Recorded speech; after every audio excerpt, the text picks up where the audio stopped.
fasting. Beast, your perception of me is a reflection of you. Let me explain. Let me put a sample. Let's talk about Wes Watson, right?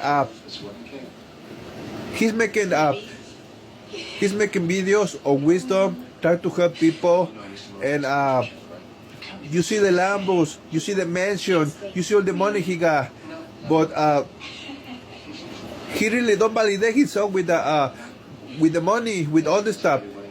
He validates himself with his daily habits, and that's what I admire in a person. That's what I admire in certain individual. So I see that he possesses a lot of wisdom, and he tries to help people change better. There's a lot of people with a lot of bad habits, and he was one of them.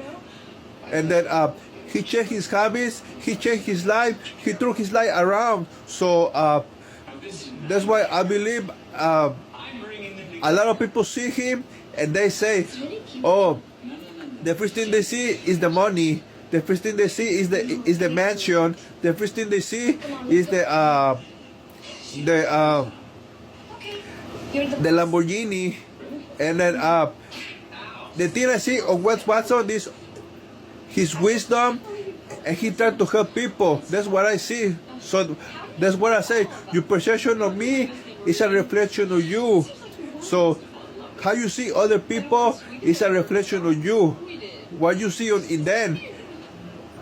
I see all the wisdom. I see all the people that he tried to help. That's why I want to be like Wes Watson.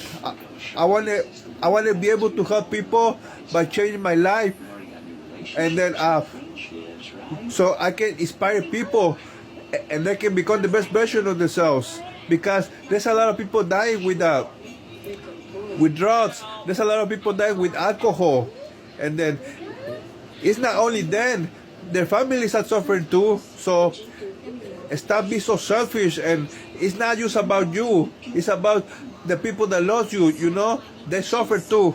So I am the fasting beast.